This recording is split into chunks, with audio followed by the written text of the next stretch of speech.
সান বাংলার দ্বিতীয় জন্মদিনে আপনাদের জন্য নগদ টাকার বৃষ্টি। সত্যি বলছেন? হ্যাঁ, আবার শুরু হচ্ছে সান বাংলা দেখুন আর বাড়িতে বসে নগদ টাকা জিতুন কন্টেস্ট। 8ই ফেব্রুয়ারি থেকে রোজ সন্ধে 6টা থেকে রাত 10টা দেখতে থাকুন সান বাংলা। প্রতি এপিসোডে সহজ প্রশ্নের সঠিক উত্তর দিন আর প্রত্যেক সঠিক উত্তরের সঙ্গে জিততে পারেন ক্যাশ। কেমন লাগছে? ভালো। প্রতিদিন 200-র বেশি সঠিক উত্তরদাতা প্রতি সপ্তাহে জিতবেন 15 লক্ষ টাকা, যা সরাসরি পৌঁছে যাবে আপনাদের অ্যাকাউন্টে। আমি তো এটাই চেয়েছিলাম। 8ই ফেব্রুয়ারি থেকে প্রতিদিন সন্ধে 6টা থেকে রাত 10টা সান বাংলা দেখুন আর বাড়িতে বসে নগদ টাকা জিতুন।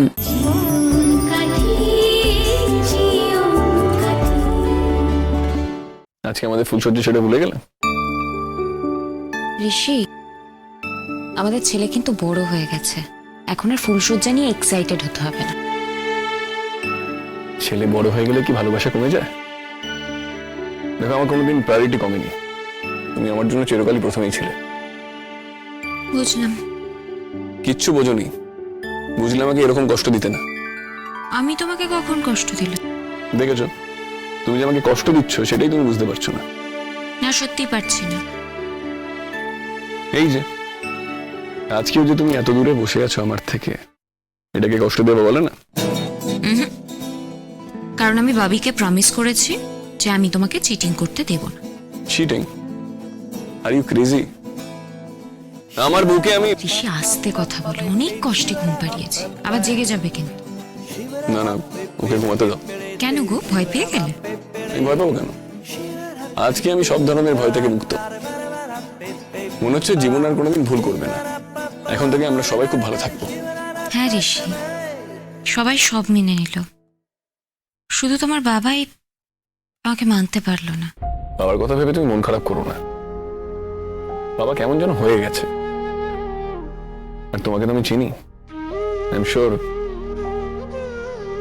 তোমার ভালোবাসা দিয়ে তুমি বাবার মন জয় করতে পারবে।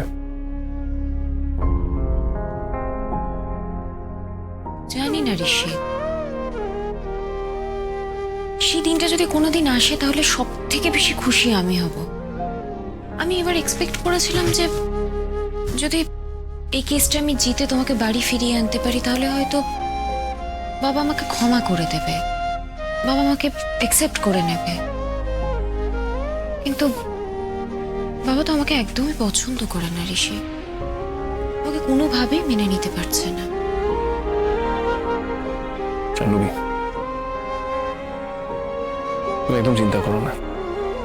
বলছি তো, আস্তে আস্তে সব ঠিক হয়ে যাবে। তোমার হাত দিয়ে এই সংসারটা একসাথে কথা হবে। ঋষি, তুমি আমাকে আশীর্বাদ করো, তাই যেন হয়। জাহ্নবী, আমার আশীর্বাদ সবসময় তোমার সঙ্গেই আছে। তুমি যে কোনো যুদ্ধে জয়ী হবে। ঋষি, বাবিকে কিন্তু এখানকার একটা স্কুলে অ্যাডমিশন নেওয়াতে হবে, আর তাড়াতাড়ি করতে হবে, না হলে ওর এই ইয়ারটা নষ্ট হয়ে যাবে। আমি কালকেই ফাদার ডিমলোর সঙ্গে কথা বলবো। আমি পারলে এই উইকের মধ্যেই ওকে স্কুলে ভর্তি করে দেবো। ওই স্কুলটা one of the best school. Rishi, জানো আমার কি স্বপ্ন? আমি চাই বাবি বড় হয়ে খুব বড় একজন মিউজিশিয়ান হোক। আসলে কি বলতো, ছোটবেলা থেকে না আমার গানের প্রতি খুব ন্যাক ছিল, গান শেখার খুব শখ ছিল। তখন তো টাকা পয়সার অভাবে আমি শিখতে পারিনি, তাই আমি চাই যে বাবি হোক। আর এখনো গানের প্রতি ভালোবাসাটা রয়ে গেছে। গান না শিখেও তুমি খুব ভালো গান গাও জাহ্নবী। সে তো তুমিও খুব ভালো গান গাও। গান আমিও ভালোবাসতাম, কিন্তু বাবার ইচ্ছে ছিল আমি শুধু পড়াশোনাতেই মন দিই, তাই আমি আর গান বাজনায় মন দিইনি। আমি কিন্তু বাবিকে গান শেখাবো।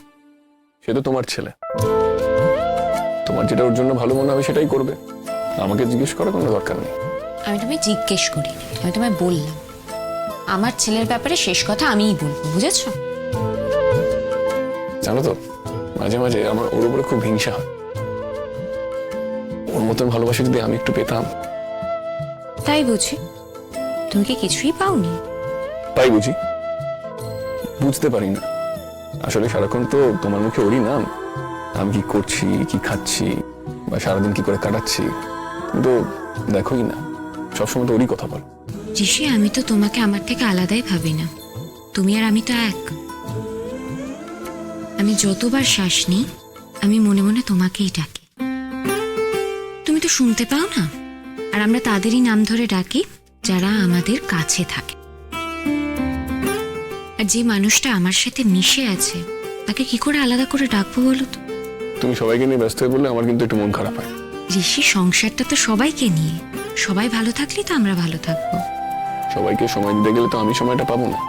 ঋষি, এটা কিন্তু একদম বাজে কথা। আমি তোমাকে যথেষ্ট সময় দিই। তাই বুঝি? তার সময়টা কখন দাও শুনি? এই তো এখনই তো দিচ্ছি। এটা তো জোর করে চেয়ে নিলাম, তুমি তো ওকে নিয়েই ব্যস্ত ছিলে। তাহলে ওকে ঘুমটা কে পাড়াতো শুনি? কি হুঁ কি? শোনো, এখন থেকে অভিমন্যুকে তুমি 10:30টার মধ্যে ঘুম পাড়িয়ে দেবে, তারপর সারা রাত আমাদের। আচ্ছা, সারা রাত না ঘুমিয়ে কি করব আমরা? গল্প করবো। তোমার সঙ্গে আমার কত গল্প বাকি আছে বলো তো? হাজার হাজার বছরের গল্প। হাজার বছরের? হ্যাঁ তো, আমাদের সম্পর্ক তো জন্ম জন্মান্তরের। আমার তো সব জন্মের কথা মনে আছে, তোমার মনে নেই? সে যে তুমি ঘোড়া কাকে জল তুলে আনতে, আমি ছিলাম রাখাল বালক, বাঁশি বাজাতাম, আর আমার বাঁশি শুনে তুমি থমকে যেতে। তুমি আমাকে চারিদিকে খুঁজতে, কিন্তু আমি তো তখন গাছের আড়ালে লুকিয়ে আছি।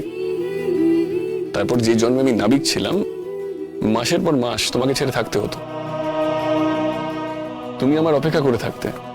তুমি জানতে যে হয়তো আমি 6 মাস বাদেই ফিরবো, কিন্তু তবুও তুমি প্রতিদিন সমুদ্রের পাড়ে যেতে, এক দৃষ্টিতে সমুদ্রের দিকে তাকিয়ে থাকতে, এই আশা নিয়ে যদি কোনোভাবে আমার জাহাজটাকে দেখা যায়। ঋষি, তুমি কি জাতিস্বর? বলতে পারো, তবে সব মনে নেই, কিন্তু তোমাকে মনে আছে। আর আমাদের প্রেম তো এক জন্মের নয়, প্রতি জন্মে আমার তোমাকে ধরা দিতে হয়েছে। প্রতি জন্মে তুমি এইভাবে আমাকে আগলে রেখেছো। ঋষি, তুমি কি জানো তুমি একটা পাগল? আমি তোমার জন্য পাগল। আমি শুধু ভাবি সেই হতভাগ্যদের কথা যারা তোমার দেখা পায়নি। তোমার চোখের দিকে তাকালে তো মহাকালও শান্ত হয়ে যায়।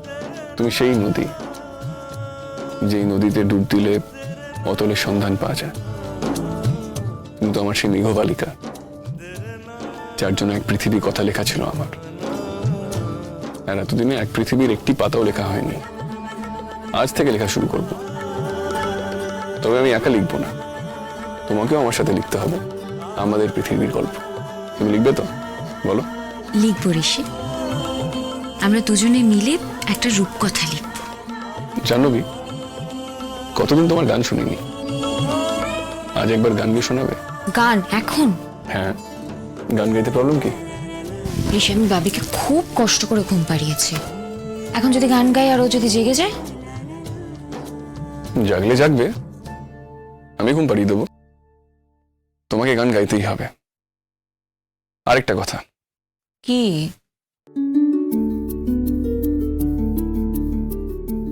বাবি জেগে যাবে ঋষি। জাগুক, আজকে আমাদের ফুলসজ্জা। আর কারণ মনে না থাকুক, আমার তো মনে আছে। তাই আজকে রাতটা আমি আমার মতন করে সাজাবো।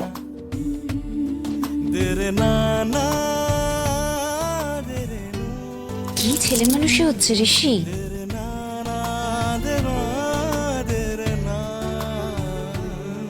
এসো।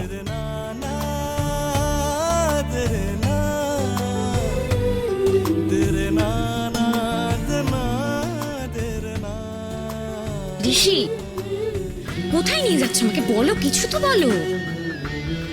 Wait.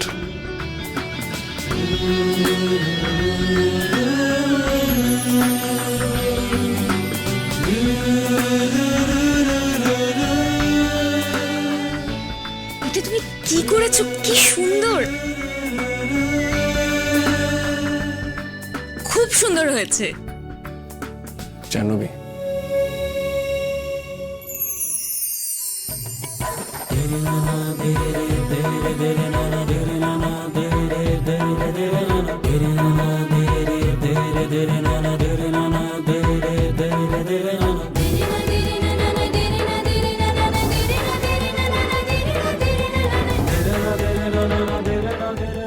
I love you, Jannobi.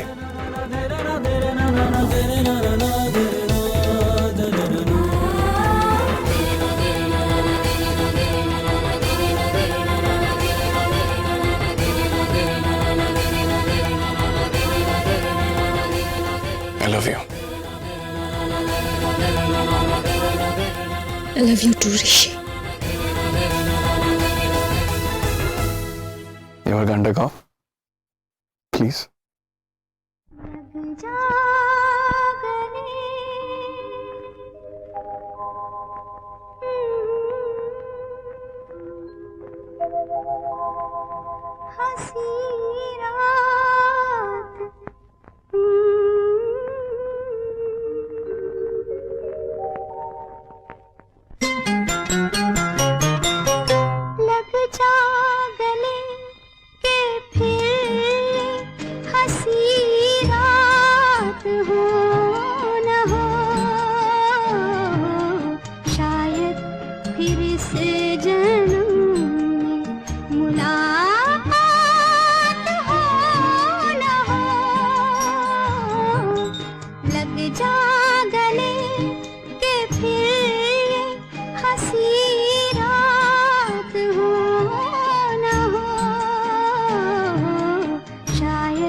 ওরাই তাড়াতাড়ি লুচিগুলো বেলো গো, ঘুম থেকে উঠতে তো কত দেরি হয়ে গেছে। কি যে হবে এখন কি জানি, আমি তো কিছুই বুঝতে পারছি না। সত্যি মেজদিক, কাল আমরা কত রাত অবধি গল্প করেছি বলো। হ্যাঁ রাই, কত বছরে জমে থাকা কথা, রাত তো হবেই। তবু কত কথা তো বলা হলো নে। এই 7 বছর বুকের মধ্যে পাথর চাপা পড়েছিল, তবু কালকে কথাগুলো বলে মনটা একটু হালকা হলো। আসলে কি জানো তো রাই, ছোটকে আমি নিজের হাতে এই বাড়িতে বিয়ে দিয়ে নিয়ে এসেছিলাম। আমার কত বছর বাদে ছোটর বিয়ে হয়েছে। আমরা তো কোথাও বেরোতাম নে, ঘরেই থাকতাম। তখন আমার ননদ আর ছোট আমার বন্ধু ছিল। তারপর তো ননদের শিলিগুড়িতে বিয়ে হয়ে গেল। তখন এই বাড়িতে মেয়ে বলতে আমি আর ছোট। কত গল্প করতুম, কত মনের কথা, পেরানের কথা আমরা বলতুম। কি জানো তো রাই, আমার এই করতে করতে কত বছর কেটে গেল, কত চড়াই উতরাই, কত ঝড়ঝাপটা আমরা এই দু যা মিলে সামলেছি। তখন তো তোমার দাদা নিরুদ্দেশ,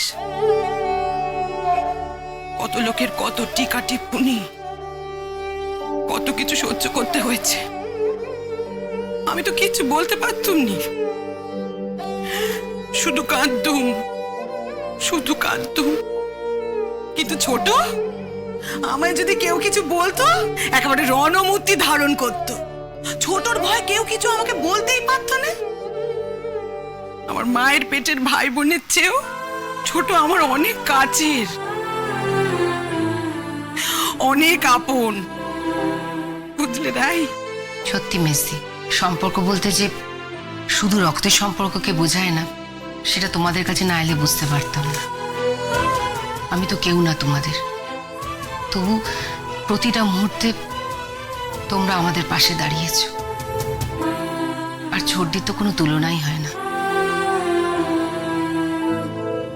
আমরা আর কিভাবে তোমার পাশে দাঁড়াতে পারলুম রাই? পাশে তো দাঁড়িয়েছে ছোট। আমিও তো তোমাদের কত অসম্মান, কত অপমান করেছি তোমাকে, জাহ্নবীকে। এখন বুঝতে পারি যা করেছিলাম ভুল করেছিল। পারলে আমায় ক্ষমা করে দিও রাই। এসব কি বলছো মেসদীপ? দয়া করে এসব বলে আর আমাকে লজ্জা দিও না। যেটা মনে এলো সেটাই বলে দিল। যাক যাক, নুচিগুলো বেলা হলো, তাড়াতাড়ি নুচিগুলো বেলো। এই শেষের দিকে, এবার পটাপট ভেজে দিলেই হবে। আমারও কিন্তু তরকারি করা হয়ে গেছে, বুঝলে? এই হয়েই গেছে পুরো। ও মা, মা, ও বাবা, ব্রেকফাস্ট বানানো হয়ে গেছে? আমায় কি কিছু করতে হবে? বাবা, তুমি সকাল সকাল রান্না করে? আজ কোন দিকে সূর্য উঠেছে গো? যেদিকে ওঠে সেদিকেই উঠেছে। না, তুমি নিজে নিজে সকাল সকাল রান্না করে এসেছো, আবার নিজে থেকে কাজ চাইছো। আমার তো বিশ্বাসই হচ্ছে না। এই তোমাদের খুব দোষ জানো তো মা। আমি কিছু খারাপ করলেও কথা শোনো, আবার কিছু ভালো করলেও কথা শোনো। আমার না তাই জন্য কিছু করতেই ইচ্ছে করে না। অত রেগে যাচ্ছ কেন লেখা? অত রেগে যাচ্ছ কেন? আমরা তো তোমার সঙ্গে একটু মশকরা করছিলাম। মশকরা না ছাই, আমি তো জানি আমি কি করি। আসলে আমি ভেবে দেখলাম যে পুরনো সবকিছু ঝেড়ে ফেলে যখন নতুন করে এই সংসারটা শুরুই হলো, তখন আমিও নিজেকে আবার তোমাদের সামনে নতুন ভাবে একটু প্রেজেন্ট করি আর কি। মানে তোমার ছেলের সঙ্গেও আমার এটা নিয়ে আলোচনা হয়েছে। ও আমাকে বলেছে আমি যেন ওর কথা শুনে একটু চলি। আসলে এতগুলো বছর তো নিজের মতো করেই চললাম আমি, নিজের কথা শুনে। এবার ভাবলাম যে দেখি তোমার ছেলের কথা শুনেও একটু চলে দেখি, দেখি কেমন কি হয়। আর একটা ব্যাপার আছে, আসলে তোমার ছেলে বলেছে আমি যদি ওর কথা মতো চলি তাহলে ও আমাকে না মাসে 2 বার করে রেস্টুরেন্টে খাওয়াতে নিয়ে যাবে। মনে হলো যে দেখি চেষ্টা করে। তুমি যে বাইরে খেতে যাবে বলছো, ওই যে ডায়েট টায়েট কি সব করছো না তুমি? না সে ঠিক আছে, সেদিন চিট ডে হবে। সেটা আবার কি? ও ডায়েট করার সময় সপ্তাহে একটা দিন হয় যেদিন সবকিছু খাওয়া যায়।